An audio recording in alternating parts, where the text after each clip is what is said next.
But essentially, I looked at each edge of the log. Each log I looked at individually and determined which edge do I want to face the person when they're going up the stairs.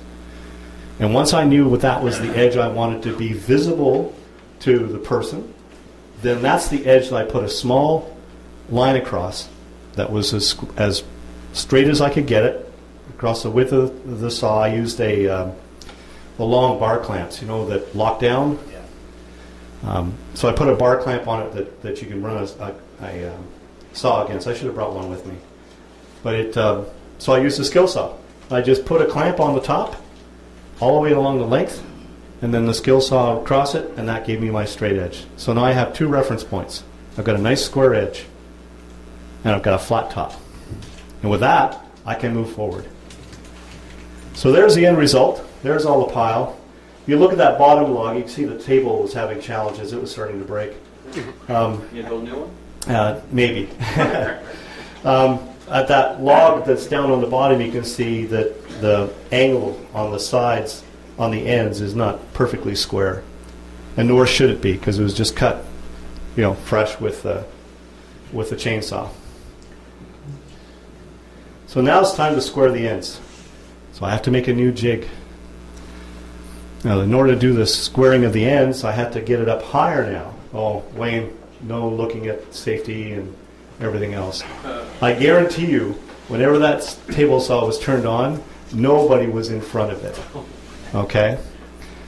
We needed to use this blade and not the dado blade, because now you're doing a different cut. I needed the depth in order to cut the log. I'm dealing with 6 inches, and the blade's only going to give me about 3 or 4. So I had to expose the top, and so therefore it's not safe, but nowhere at any time were we in the way. And when we were cutting, we were on the side. I told the guys, just don't stand in front of it, because you're going to get sawdust anyway, so no point worrying about it. So the jig is set up in front of the machine, and I run a blade across it, and I square it up. So I make sure that jig is absolutely square to the blade, not to the table or anything else, just to that blade. When that blade runs across, I say, that's my straight line. Now I want to square the jig to it, so I have an absolutely square cut. All right? So there's the log with the reference edge that I cut earlier towards the fence, and it gets shoved in. So now I know that log is completely along that edge. That edge is perfectly square on my jig. The jig is perfectly lined up. So when I move that saw blade across, it's going to be square to that line. So this is going through. It can only get so much depth out of it. This is the other side. We had to take several passes because now I have to deal with the body of the radial arm saw would get in the way. So we would cut one pass, take a chisel and knock off the excess so I could go lower. Right, so several passes to get to it. But eventually I ran out of room because my mandrel on the saw would hit the top of the log. So I had no choice, right? So I go as deep as I can. But I know that's square now to the front face edge. Now when I flip the log around, I actually move the log to the back of the jig. So the jig has 2 parallel lines across it so that you could move it forward. Then when you spun the log around, your reference point was now facing you, so you had to move it to the back jig and then cut across. But in either case, it was perfectly square to the log, or to the face of the log.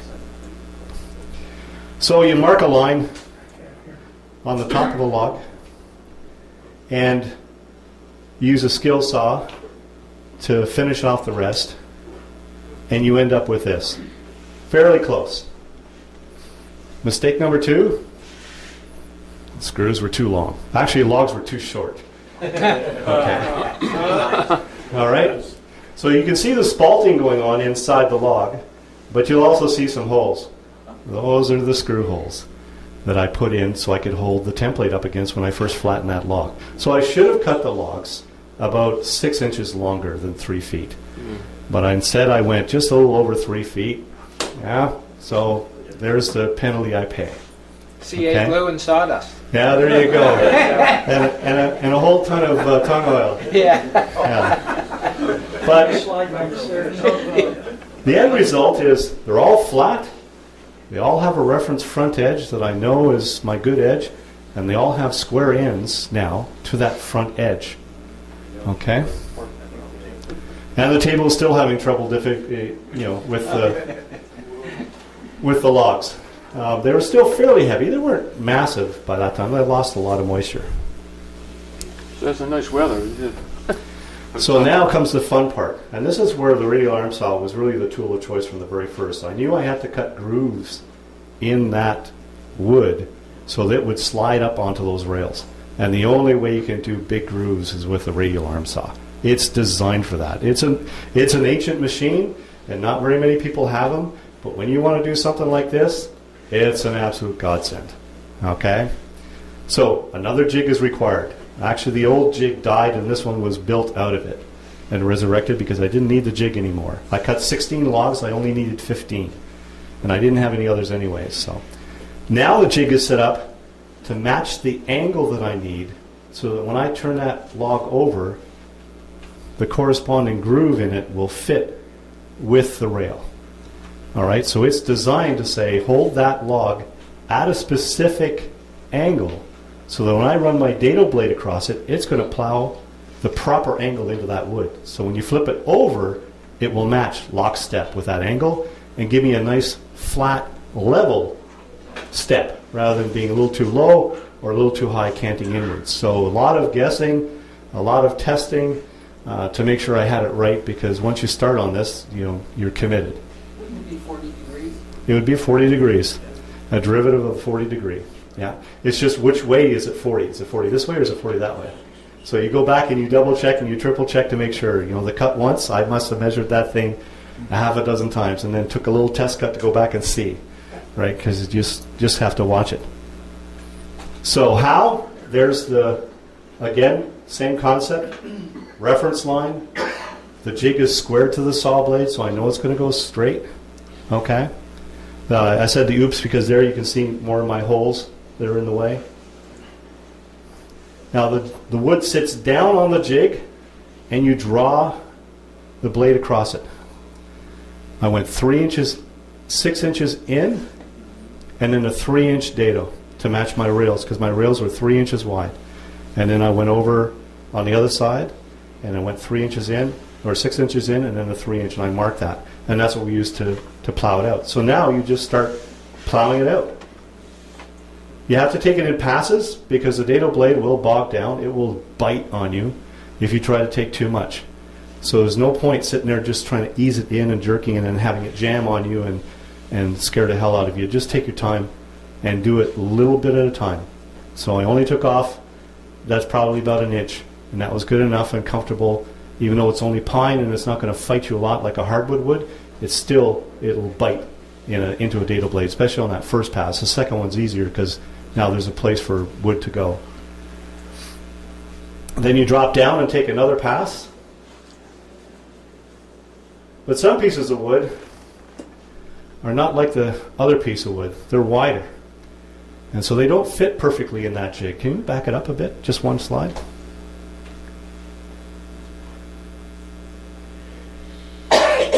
So this piece of wood, notice where that stick of pine is, and the log is actually down below it, right? So if we go forward again, see that little piece of pine? It's now down deep in the log. So it's right there. So this log is a lot taller. I need them to be the same, okay? Otherwise my mechanism won't work out. When you think about it, you go back to the original drawing of the stairs. Every stair has a rise and an expected width. Now, if that stair is deep, you still have to meet that rise and expected width to make it a stair. So any extra depth has to be accounted for by cutting in more. So the logs are not all even. They're actually, when you look at the front of the stair, it's all perfect. When you look at the back of the stairs, some logs are deeper, some logs are shallow. Some logs are deep, some logs are shallow. But it's always against that reference point. I know I will always cut the same reference all the time against that bottom of that jig. So it's not a dado blade. It's 1/8 of an inch at a time. One saw blade width at a time. Okay? Over 3 inches. So it's not 36 inches, but it is 3 inches. And you have to get it. And see how it matches up with that piece of wood now, the bottom piece of pine?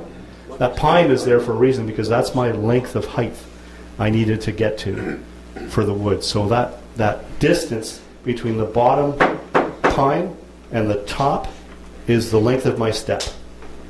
Or the depth of my step. Okay? So when you step on it, you know you're going to have this much depth.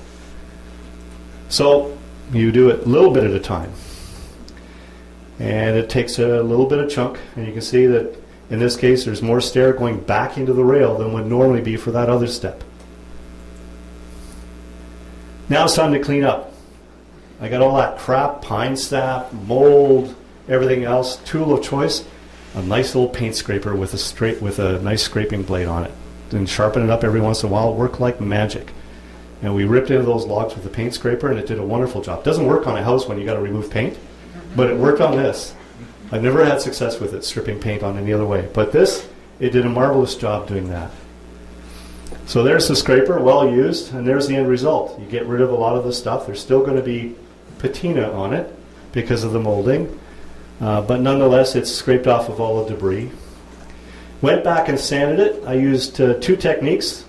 One, you can just see it in the back. The sanding mop that Stockroom Supply has. Perfect. Absolutely perfect. You put it on a drill, on my little portable drill, the little Makita there, and you drop that on, and you can sand any bumps or valleys or anything else. This thing goes right into it, and it was cleaning out all kinds of stuff. Right? I also use an orbital sander. You can see the sanding stock there to sand off other areas of it as well.